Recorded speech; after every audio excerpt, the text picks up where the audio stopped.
Nous allons travailler ici, toujours dans le chapitre 2, accidents génétiques de la méiose et diversification des génomes, en classe de terminale, spécialité SVT.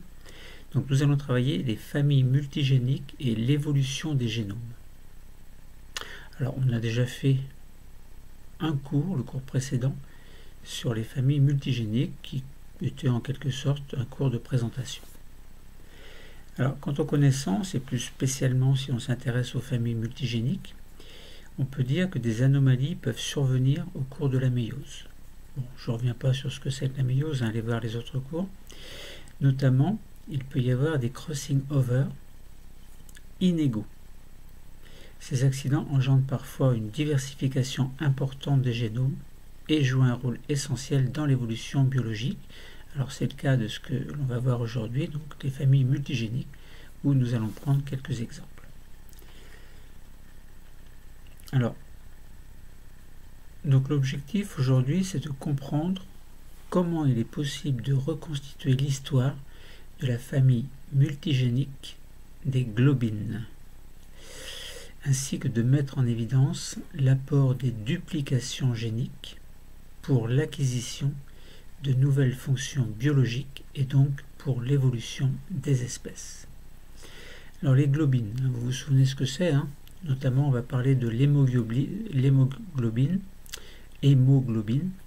mais pas de la myoglobine. Bon, on pourrait en parler également, mais c'est le principe global est à peu près le même que la fonction des hémoglobines, mais c'est plus réservé aux muscles. Donc je ne vais pas en parler aujourd'hui. Donc l'hémoglobine, hein, c'est une molécule que l'on trouve dans les globules rouges et qui est constituée de 4 sous-unités, 2 sous-unités alpha et 2 sous-unités bêta, avec 4 parties MHE, accent grave ME, qui contiennent dans leur centre du fer, chaque molécule de fer peut capter un dioxygène. Donc dans les globules rouges, il y a une quantité, il y a beaucoup d'hémoglobines qui sont des transporteurs de dioxygène.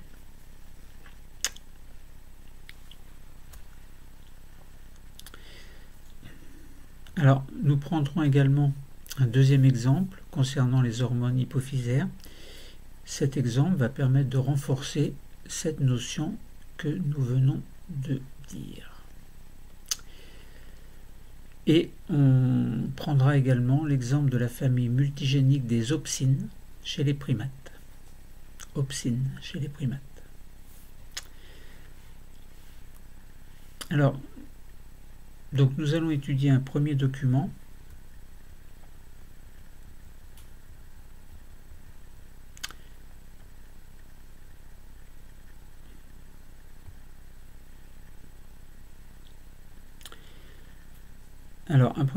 donc ce sera l'histoire de la famille multigénique des globines. Ensuite, nous verrons de nouveaux gènes, de nouvelles fonctions. Ça veut dire que de nouveaux gènes se sont formés à partir d'un gène ancestral et on verra que ce nouveau gène ou ces nouveaux gènes peuvent avoir des fonctions différentes qui ne sont peut-être, qui peuvent très bien ne plus être en relation avec le gène ancestral. Alors vous avez peut-être déjà une petite idée du pourquoi de la chose. Pourquoi est-ce que deux gènes qui sont identiques finissent l'un et l'autre par avoir des fonctions différentes? Vous savez pourquoi? Bon, si vous ne savez pas, on verra tout à l'heure. Alors, famille multigénique, évolution des génomes. Donc, les accidents génétiques concernent souvent les cellules qui sont en méiose. Alors, ça pose souvent des problèmes.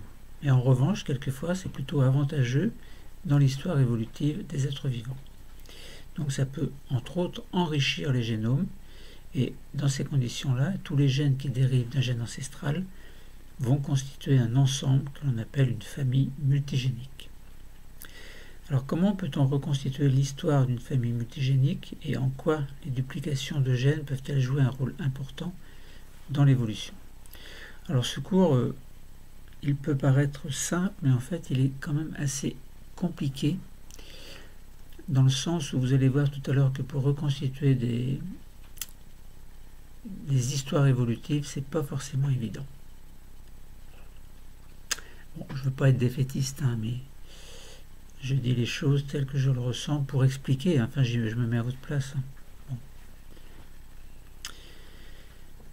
Alors, déjà vous pourriez commencer par trouver un document qui pourrait s'appeler « Relation entre l'ancienneté d'une duplication et le degré de différence séparant les gènes qui en sont issus ».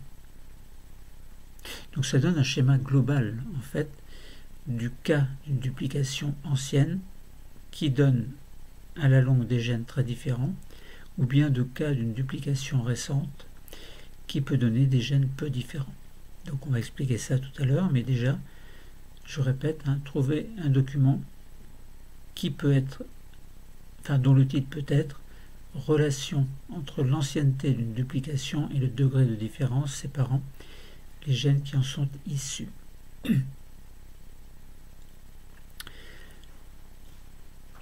Alors, si l'on compare les acides aminés des globines 2 à 2, eh bien on voit qu'il y a des différences plus ou moins importantes qui sont attribuées à quoi, à votre avis? Pourquoi est-ce que un acide aminé peut être remplacé par un autre? Eh bien parce que il peut y avoir des mutations ponctuelles.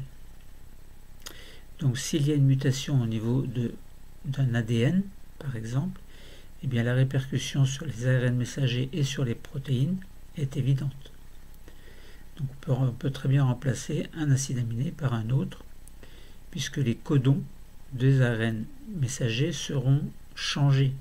Codon, c'est un ensemble de 3 nucléotides spécifiques aux ARN messagers. Donc lors de la traduction dans le cytoplasme en une protéine, eh bien, on peut très bien se retrouver avec un acide aminé à la place d'un autre. Alors quelquefois ça pose des problèmes au niveau de la fonction de la protéine, puis quelquefois ça peut être un avantage sélectif. Alors on admet en général que plus les différences sont nombreuses, plus la duplication à l'origine de 2 gènes apparentés est ancienne. Bon, ça paraît logique. Plus il y a de différences, alors sachant que les mutations ponctuelles, c'est une fréquence de l'ordre de 10 puissance moins 9. Donc c'est très faible. Donc si on a une seule mutation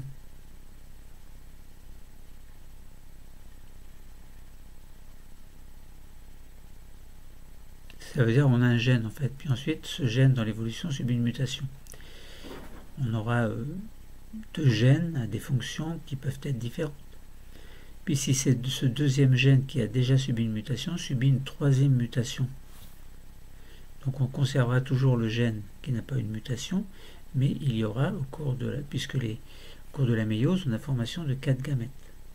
Donc ça veut dire s'il y en a un peut très bien conserver la fonction protéique de tel ou tel gène, tandis qu'un autre peut avoir une version légèrement différente. Un autre gamète, je veux dire, peut avoir une version légèrement différente du gène qui est spécifique, enfin qui ressemble au gène qui pourrait être ancestral, on va dire. Donc on admet que plus les différences sont nombreuses, c'est normal, et plus la duplication qui est à l'origine de 2 gènes apparentés est ancienne. Et inversement, un faible nombre de différences est indicateur d'une duplication qui est plus ou moins récente. Alors c'est ce qu'on essaie d'expliquer dans le premier document dont je vous ai donné le titre et que vous avez peut-être trouvé sur internet ou dans un manuel scolaire aussi, si vous avez le même que moi c'est encore mieux. Alors que se passe-t-il et comment est-ce que l'on peut savoir qu'il y a une duplication ancienne? Duplication, ça veut dire quand un gène se duplique. Après, il peut très bien se dupliquer et rester sur le même chromosome.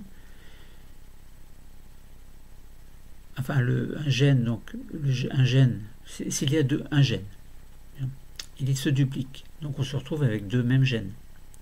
Donc le gène reste à sa place, sur le locus spécifique, et le deuxième gène, il peut très bien être à côté, ou il peut très bien être plus loin sur le chromosome.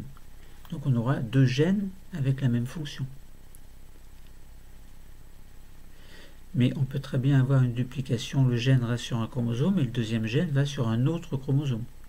Vous savez, les crossing over qui peuvent échanger le matériel. C'est l'origine du fait qu'un gène peut très bien se retrouver sur un autre chromosome ou sur une autre partie du même chromosome dont le gène a été dupliqué. Alors imaginons donc on a un gène sur un chromosome et ce gène subit une duplication. Donc il se double. Et imaginons qu'il y ait en même temps une transposition de ce gène soit ailleurs sur le chromosome, soit sur un autre chromosome.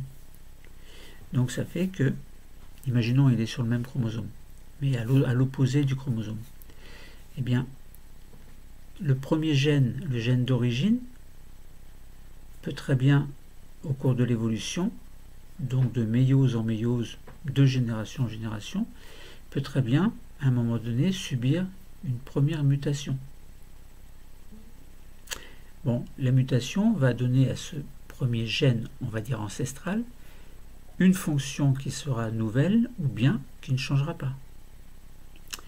Et le deuxième gène qui lui a été, qui est le résultat de la duplication, peut très bien également lui aussi donner, avoir une mutation, subir une mutation au cours de génération en génération.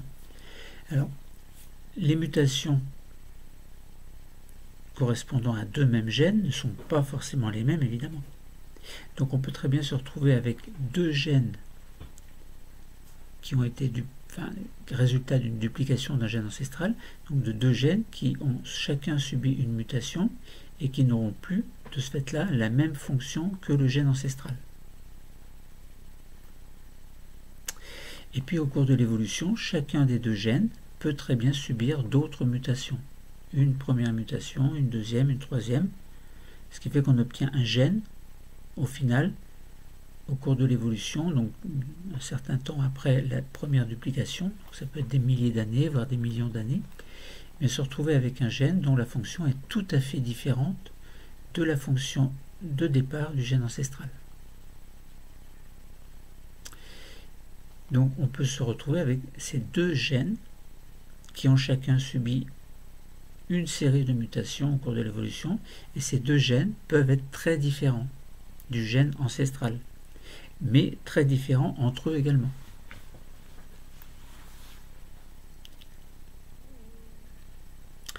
Donc ça, c'est le cas d'une duplication ancienne où les gènes sont très différents. Mais on peut faire le cas également d'une duplication récente, au niveau desquelles les deux gènes, au final, sont peu différents. Prenons par exemple un premier chromosome qui possède un gène spécial. Imaginons que le temps passe, il n'y a pas de duplication pour l'instant, pas de transposition, pas de duplication, mais il y a une mutation. Donc on obtient le même gène qui aurait une fonction légèrement différente, ou pas différente du tout, ça dépend de la mutation. Ça peut être une mutation silencieuse également, ça veut dire qui ne se voit pas en fait, qui ne change pas par exemple un acide aminé, qui ne serait pas remplacé par un autre. Donc là, à ce moment-là, on aurait une mutation silencieuse. Et puis après cette première mutation, on peut très bien avoir une deuxième mutation au cours de l'évolution, peut-être 100 ans, 1 million d'années après, ou 100 000 ans après. Et puis, on peut très bien avoir, à partir de ce gène qui a subi deux mutations, par exemple, dont les fonctions seraient différentes de celles du gène ancestral, eh bien, on peut très bien avoir une duplication brusquement qui se fait, puis une transposition. Et à ce moment-là, comme tout à l'heure, on aurait le principe d'une série de mutations du gène qui a été dupliqué, et puis du gène ancestral, etc., etc. Et on arrive à des gènes sur le temps présent. Enfin, si on regarde à quel moment, imaginons on regarde aujourd'hui quelle est la fonction de ce gène-là, ou de ces gènes-là.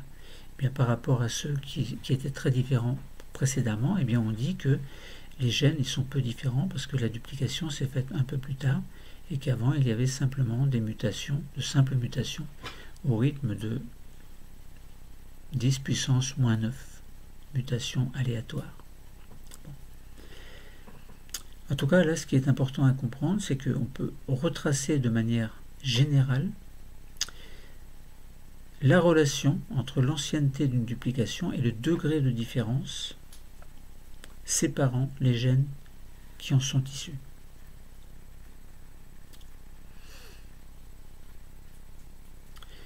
Alors, comme activité pratique, vous pouvez utiliser le logiciel Phylogène, qui est tout à fait gratuit sur Internet.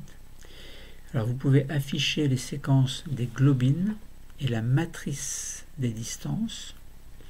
Vous pouvez choisir l'option affichage, et puis vous pouvez également afficher ensuite l'arbre phylogénétique construit automatiquement par le logiciel.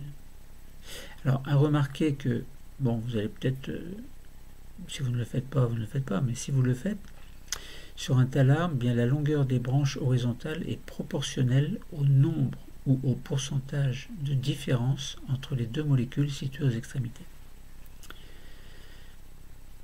Alors, regardez sur Internet, essayez de construire vous-même l'arbre phylogénétique retraçant l'histoire des globines. Alors vous allez voir, il y a globine delta, bêta, gamma A, gamma G, epsilon, alpha 1, alpha 2, zeta.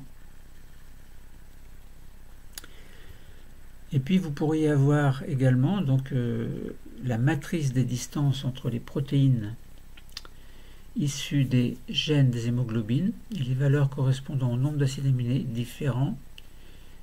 Donc on voit les valeurs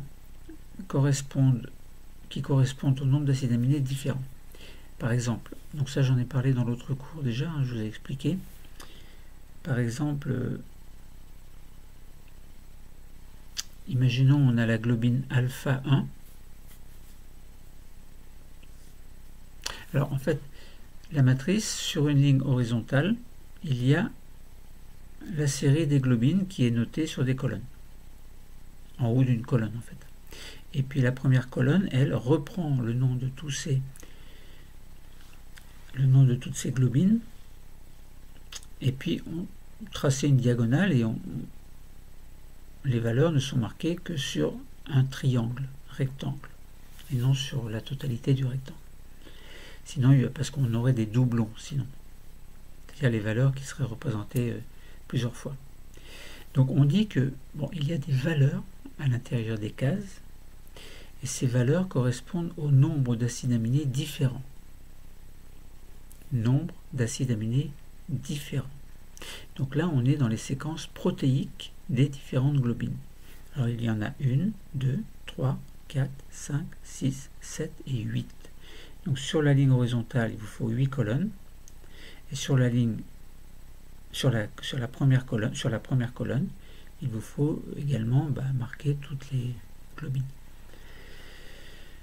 Donc, alors ça c'est votre logiciel Phylogène qui le fait, débrouillez-vous pour retrouver cette matrice des distances entre les protéines issues des gènes des globines. Donc une fois que vous l'avez, ça me permet de vous donner les valeurs. Alors par exemple entre alpha 1 et alpha 1, il y a combien d'acides aminés différents à votre avis? Eh bien, puisque alpha 1 est la même molécule que alpha 1, il y a 0 différence. C'est logique, non? Entre alpha 1 et alpha 2, 0. Alors il y a une petite différence, mais on va dire 0. Entre alpha 1 et zeta, 55. Alors 55 acides aminés différents entre alpha 1, entre la globine alpha 1 et la globine zeta. Et puis ensuite entre alpha 1 et gamma A, on aurait 81, puis etc. On a différentes valeurs qui ne dépassent pas le 85. Donc au maximum, on a 85 acides aminés différents. Alors on peut se poser la question par rapport à cette matrice, quelles sont les globines qui sont les plus proches dans l'évolution?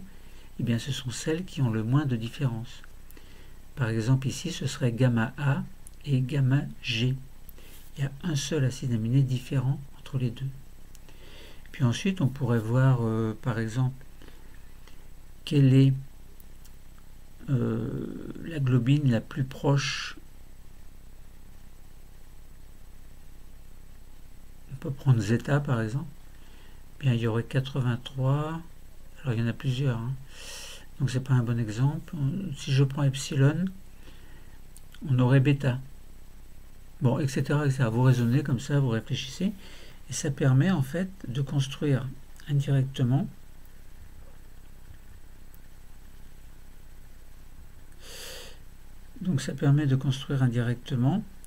un arbre phylogénétique retraçant l'histoire des globines. Alors c'est fait directement par le logiciel Phylogène. Donc là simplement vous lisez. On rapproche en fait sur des lignes horizontales ou au bout de lignes horizontales les globines qui sont les plus proches entre elles parce qu'elles ont le moins de différences possibles. Par exemple, delta serait proche de bêta, gamma A serait proche de gamma G, alpha 1 est proche de alpha 1. Et puis on remonte comme ça sur l'horizontale, on remonte, il y a des intersections, etc. Et on peut se poser la question, mais comment est-ce que l'on peut remonter l'histoire de ces globines en ayant juste des lignes horizontales, des lignes verticales et le nom des globines? Alors vous allez voir, c'est magique, je vais vous faire ça tout à l'heure. Là pour l'instant, on se pose simplement le problème. On a une matrice en relation avec les globines, on a l'arbre phylogénétique. Maintenant, comment est-ce qu'on peut l'exploiter vraiment? On verra ça dans la correction tout à l'heure. Et puis, regardez également au passage un document qui s'appelle « Globines présentes chez divers groupes de vertébrés ». Donc vous tapez ça sur Internet, « Globines présentes chez divers groupes de vertébrés ». Vous obtenez un tableau avec 2 colonnes, enfin 3 colonnes en fait. Première colonne, eh bien, il y a le nom des... Alors on verra après. Deuxième colonne, c'est le type d'hémoglobine. Troisième colonne, c'est l'âge du plus ancien fossile connu en millions d'années. Par exemple, les êtres vivants qui possèdent un certain type d'hémoglobine vont avoir un certain âge au cours de l'évolution. Lorsqu'on prend le fossile, le plus ancien fossile connu, en relation avec, alors je vous le dis, donc les vertébrés sans mâchoire, par exemple la lamproie. Eh bien, le type d'hémoglobine, c'est une hémoglobine qui est primitive et qui possède une seule chaîne. Et l'âge du plus ancien fossile connu de vertébrés sans mâchoire, c'est 500 millions d'années. Ensuite, type d'hémoglobine, donc à 2 types de chaînes alpha et bêta, ce sont les poissons à nageoires rayonnées et les amphibiens. Et le plus vieux fossile trouvé date de 420 millions d'années.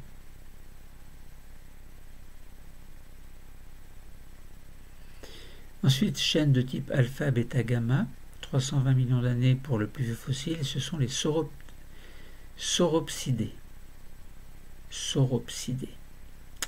Chaîne de type alpha, bêta, gamma, epsilon, 220 millions d'années, mammifères non primates. Nous, on est des primates. Et chaîne, alors type d'hémoglobine, chaîne de type alpha, bêta, delta, gamma, epsilon, mammifères, primates. On en fait partie, et il y a 55 millions d'années. Et enfin, les macaques primates hominoïdes, il y a 20 millions d'années, chaîne de type alpha, bêta, delta, gamma A, gamma G, epsilon. Donc voilà pour les globines présentes chez divers groupes de vertébrés avec leur âge. Donc vous voyez qu'il y a eu au cours de l'évolution, entre 500 millions d'années et 20 millions d'années, une évolution à partir d'un gène ancestral de certaines globines par duplication, mutation, transposition, etc., qui a conduit, comme je vous l'ai dit, au fait qu'il y a des gènes qui sont peu différents peut-être, mais il y en a d'autres qui sont très différents. Et globalement, la famille des hémoglobines, enfin des globines, ont un rôle de transporteur de dioxygène. Alors, on précisera tout à l'heure par rapport à ce document numéro 1.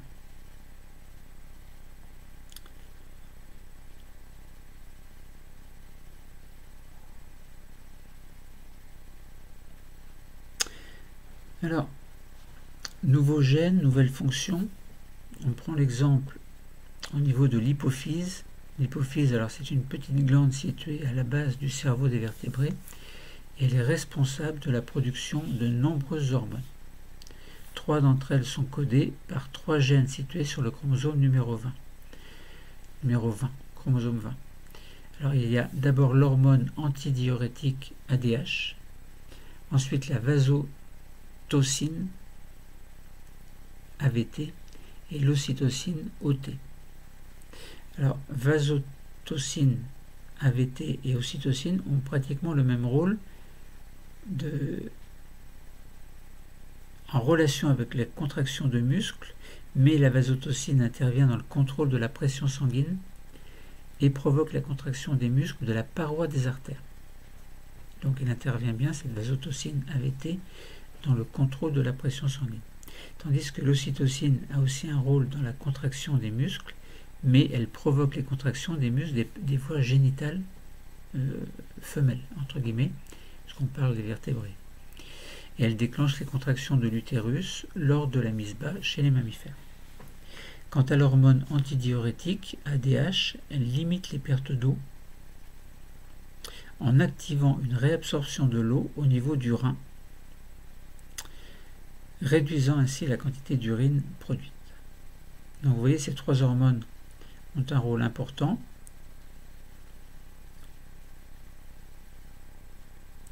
Et donc ces 3 hormones sont des peptides, en fait, donc une séquence d'acides aminés formée de 9 acides aminés seulement. Alors si vous regardez sur Anagène, les séquences d'acides aminés des 3 hormones et des séquences de nucléotides, éventuellement des 3 gènes qui les codent. Par exemple, donc vous auriez, alors il faut chercher, vous amusez à chercher bon, il faut avoir Anagène déjà, il faut le télécharger, c'est gratuit. Et ensuite, il faut que vous alliez chercher la vasotocine.pro, pro pour protéine, l'ocytocine.pro, pro pour protéine, et l'ADH.pro. Et vous allez obtenir une certaine séquence sur Anagène correspondant, et enfin on voit dans ces séquences qu'il y a des similitudes, mais il y a également quelques différences. Donc on pourrait penser qu'il y a donc une famille multigénique en relation avec ces glandes sécrétées par l'hypophyse. Alors ces mutations qui ont eu lieu, on peut les retrouver au niveau de la séquence des nucléotides, des 3 gènes qui codent ces protéines, et vous verriez qu'il y a des différences dont je ne vais pas vous citer, mais il y a des similitudes, mais il y a quelques différences qui montrent qu'à partir d'un gène ancestral, il y a eu une évolution, enfin et au cours de l'évolution, il y a eu différentes mutations, et peut-être même des duplications, pourquoi pas. Il faut regarder sur le schéma. Alors, procurez-vous également un document qui s'appelle, ou qui pourrait s'appeler hormones présentes chez différents groupes de vertébrés. Alors hormones présentes, hormones absentes, et âge des plus anciens fossiles connus. Comme tout à l'heure,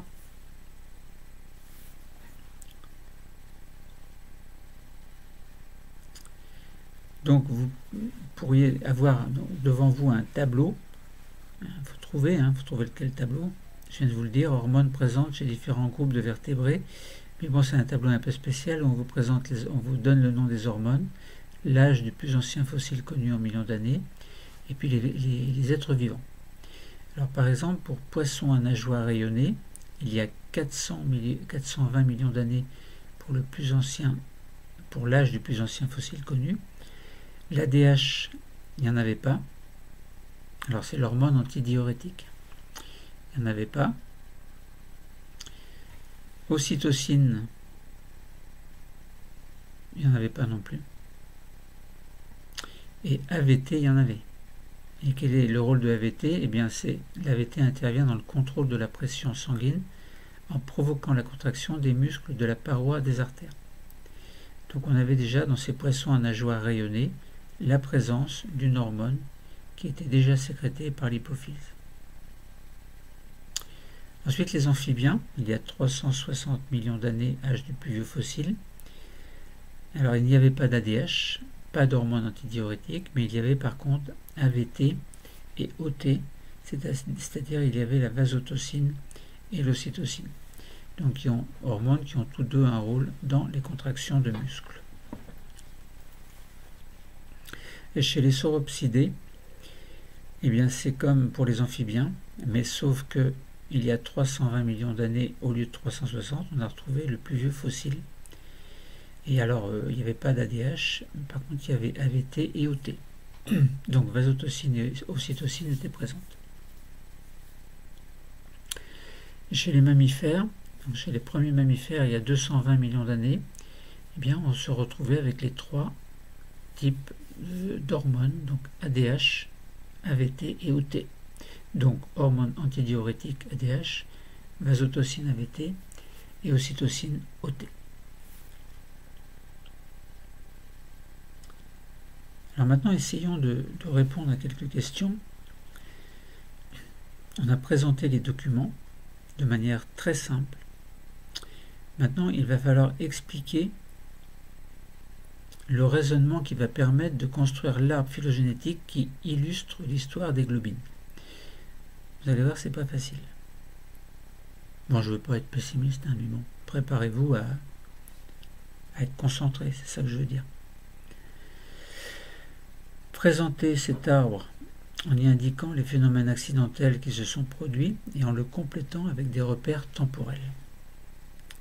Et montrer que les gènes codant pour les trois hormones hypophysaires présentées constituent une famille multigénique et nous allons essayer de reconstituer leur histoire. Et puis on pourra essayer d'établir une relation entre ces deux exemples et l'évolution de la biodiversité.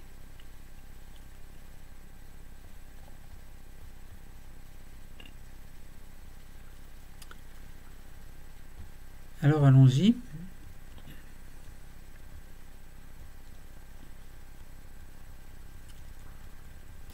Alors, donc je répète que notre objectif c'était de comprendre comment il est possible de reconstituer l'histoire de la famille multigénique des globines et ainsi que de mettre en évidence l'apport des duplications géniques pour l'acquisition de nouvelles fonctions biologiques et donc pour l'évolution des espèces.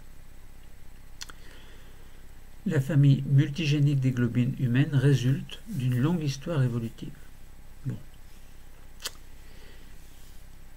Alors, au passage, je vous ai bien dit qu'il y avait un deuxième exemple, les hormones hypophysaires, qui vont permettre de renforcer cette notion en relation avec les familles multigéniques des globines. Et puis on peut également prendre également, et on a vu également la famille multigénique des opsines chez les primates. Enfin non, on ne l'a pas vu, mais on pourra le voir. On va en parler un petit peu. Alors, dans le document numéro 1, donc, il y avait une famille de globines. Vous vous souvenez ?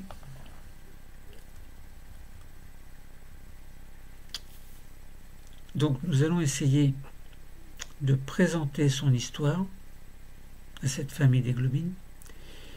Pourquoi ? Eh bien, pour essayer de comprendre la méthode qui a permis cette reconstitution de l'histoire de la famille des globines.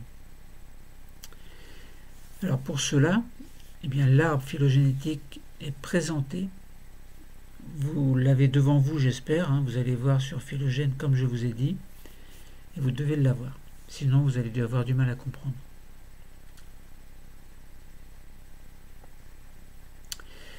Donc, vous devez avoir l'arbre phylogénétique correspondant à la famille des globines,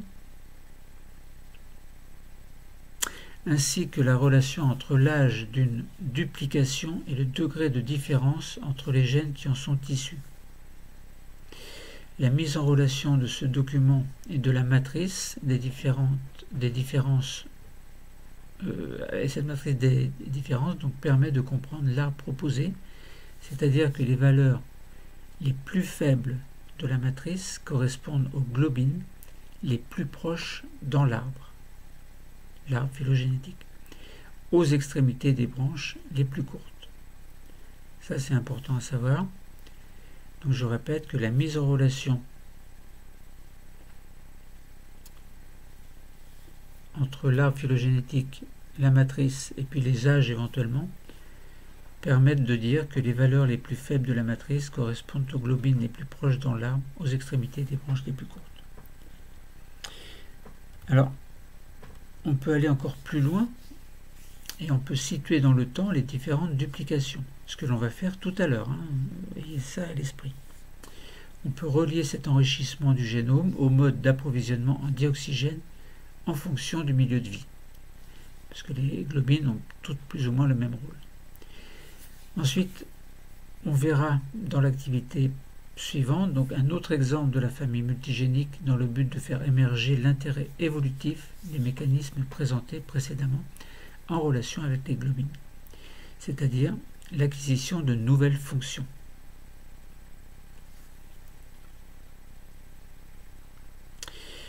La mise en relation des différentes données va permettre de reproduire les raisonnements ayant trait à la construction argumentée de l'arbre phylogénétique retraçant l'histoire d'une famille multigénique simple, puisque ne comportant que 3 gènes.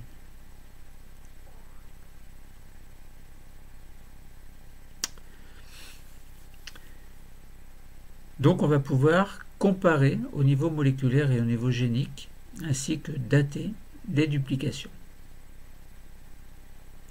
Donc on verra et on se doute qu'il y a un intérêt évolutif des duplications, c'est-à-dire que on a des gènes apparentés qui finissent par coder pour des protéines différentes avec des rôles physiologiques différents, conférant de nouvelles fonctions aux individus qui en sont porteurs. Donc ça, c'est dans le cas où les duplications, puis les différentes mutations qui vont s'ensuivre, ont un intérêt du point de vue évolutif. Donc l'importance de ces phénomènes au cours de l'évolution, avec l'affranchissement du milieu aquatique et la conquête du milieu terrestre, est très important, et ça, il faut le souligner. Alors maintenant, essayons de reconstituer l'histoire, commençant par les globines. Donc le point de départ de l'analyse, c'est le nombre de gènes. Il y a 8 gènes apparentés, donc il a fallu nécessairement combien de duplications à votre avis? Je compte jusqu'à 8. 8, bonne réponse. Donc il a fallu nécessairement 8 duplications, c'est bien ça? Eh bien non, il en a fallu au moins 7. Donc, on peut comprendre le principe de raisonnement utilisé pour construire l'arbre. C'est-à-dire, plus une duplication est ancienne, plus le nombre de mutations accumulées différenciant les deux gènes est grand.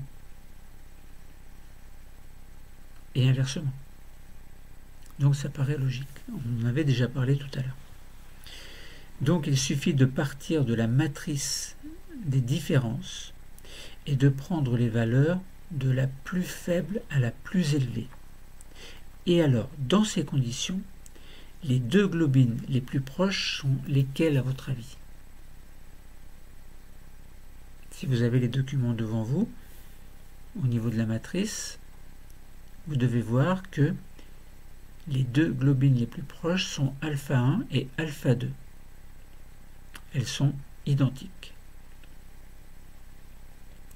La duplication dont elles sont issues est très récente. Et les branches horizontales de l'arbre menant à ces deux gènes ont une longueur nulle, puisque les horizontales sont proportionnelles également au nombre de mutations et de duplications, entre guillemets, pour parler simple.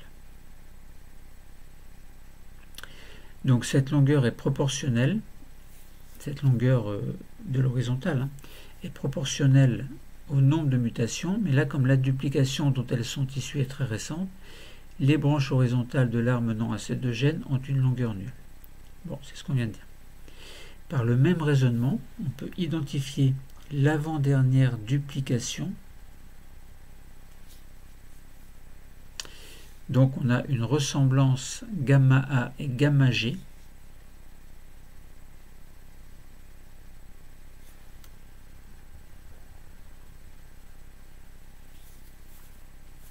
Je vous laisse un peu de temps pour regarder sur votre schéma.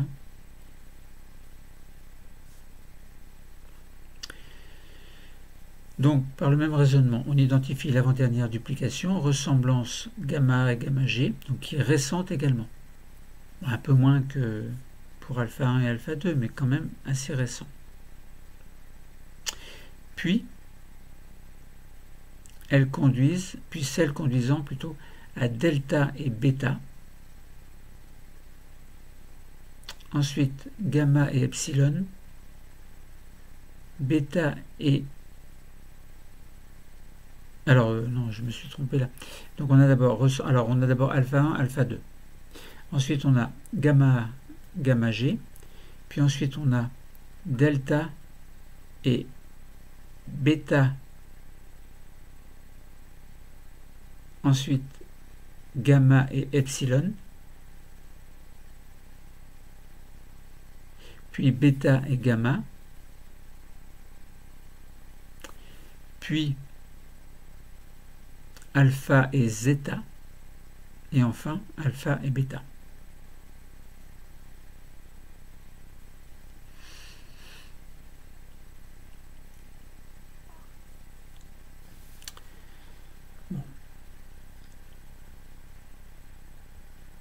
Donc pour dater les duplications, on utilise les données sur la présence des différentes globines chez différents groupes zoologiques et l'âge de leurs plus anciens fossiles. Alors à noter que tout à l'heure dans l'arme, là je vous ai donné l'ordre d'apparition des différentes duplications, etc. Mais il faut penser également que plus l'horizontale est grand et plus il y a pu y avoir de mutations également. Donc on associe par exemple une duplication avec une transposition, par exemple supérieure à 420 millions d'années, et on peut avoir une série de mutations, par exemple 3 mutations, mais pas en même temps, mais selon le rythme des mutations, en fait, 10 puissance moins 9 à chaque fois pour la probabilité. Donc une horizontale qui aurait 3 mutations et une autre qui aurait 2 mutations. Puis ensuite on aurait une duplication, puis pour chacun des deux gènes, 3 mutations successives dans l'échelle du temps, pour arriver finalement à une autre duplication, alors qu'entre les deux duplications, il y aurait eu, donc, puisqu'on est inférieur à 20 millions d'années, on obtiendrait en fait alpha 1 et alpha 2. Et pour 3 autres mutations suite au deuxième gène dupliqué, on aurait par exemple zeta qui aurait subi, dont les gènes auraient subi par exemple 3 mutations au cours du temps. Donc ça veut dire qu'on associe une duplication et une transposition à un certain âge, par exemple 420 millions d'années, puis on va vers 320, 55, 20 millions d'années, et à chaque fois qu'il y a une duplication, il s'ensuit éventuellement des mutations. Alors plus le gène ancestral est lointain, et plus il y a de mutations, mais qui pas forcément sur le même gène, mais sur des gènes qui ont été dupliqués et que l'on retrouve sur les différentes horizontales. Au point d'intersection en tout cas, de différentes entre les horizontales et les verticales. Bon peut-être que vous ne comprenez pas ce que je dis. Mais... Donc pour dater les duplications, on utilise les données sur la présence des différentes globines chez différents groupes zoologiques et l'âge de leurs plus anciens fossiles.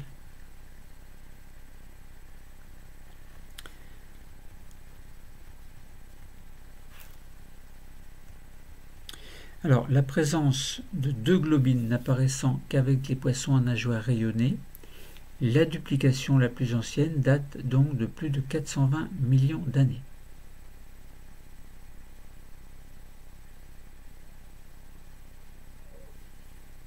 Je répète, la présence de 2 globines n'apparaissant qu'avec les poissons à nageoires rayonnées, la duplication la plus ancienne date donc de plus de 420 millions d'années, âge d'apparition des premiers vertébrés de ce groupe entre parenthèses. De la même manière, on situe la 3e duplication, donc il y a une divergence à ce moment-là entre bêta et gamma, au-delà de 320 millions d'années. La 4e divergence entre gamma et epsilon, au-delà de 220 millions d'années, Et la cinquième, donc divergence entre bêta et delta, au-delà de 55 millions d'années. Et la sixième, c'est-à-dire divergence gamma A et gamma G, au-delà de 20 millions d'années. Et la dernière est forcément très récente, puisque les globines alpha 1 et alpha 2 ne présentent aucune différence. Alors, dans l'autre exemple, on avait pris l'exemple des hormones hypophysaires, et les gènes codant pour ces trois hormones constituent également une famille multigénique. Pourquoi? Eh bien, parce que les molécules d'ocytocine et d'ADH ne diffèrent de la vasotocine que par un seul acide aminé sur 9. Sur 9 au total, soit 11% de différence ou 89% de similitude. Et leurs gènes, respectivement par 2 et 4 nucléotides sur 27, soit 15% de différence environ.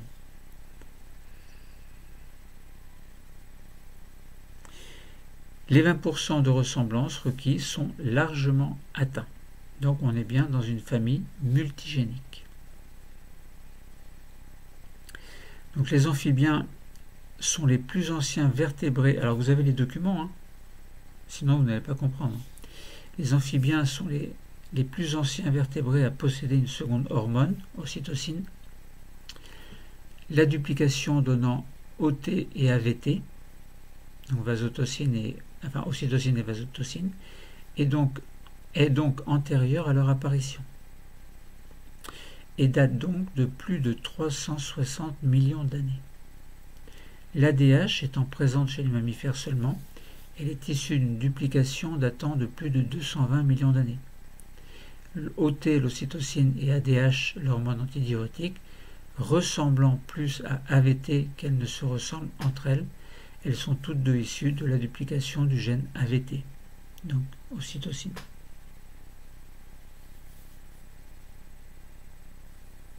Pas ocytocine, AVT, vasotocine, pardon.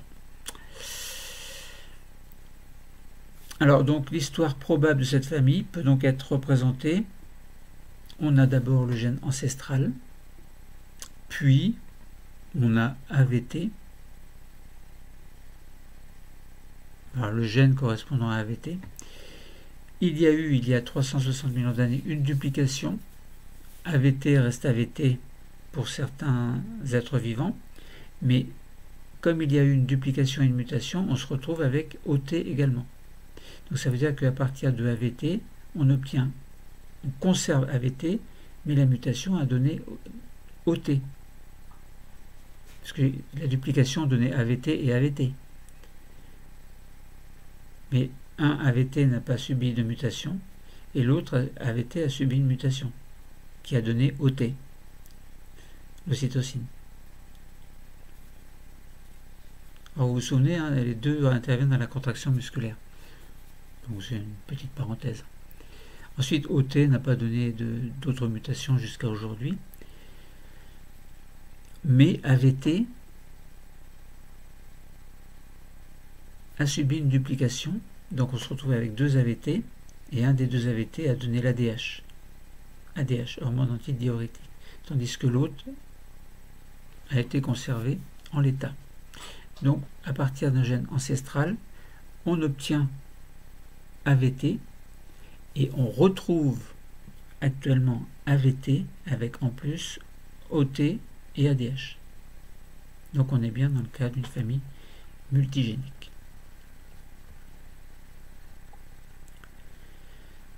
Donc voilà, concernant ces familles multigéniques et l'évolution des génomes, on a bien reconstitué l'histoire de la famille multigénique des globines. Et puis on a vu de nouveaux gènes, de nouvelles fonctions en prenant l'exemple de 3 hormones hypophysaires. Donc on a parlé de leur histoire évolutive. Donc voilà.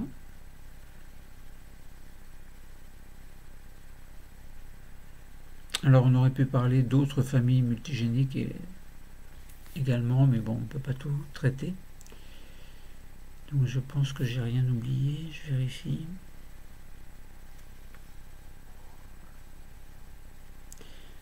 Non, bon, voilà, donc on était bien dans le cas d'accident génétique de la méiose et diversification des génomes, donc ça c'est pour le chapitre 2.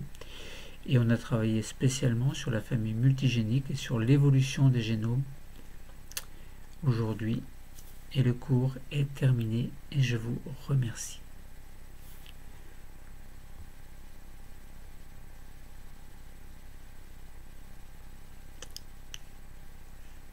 Ça c'est pour la petite photo finale. Je n'étais pas très bien cadré moi. Au revoir les amis.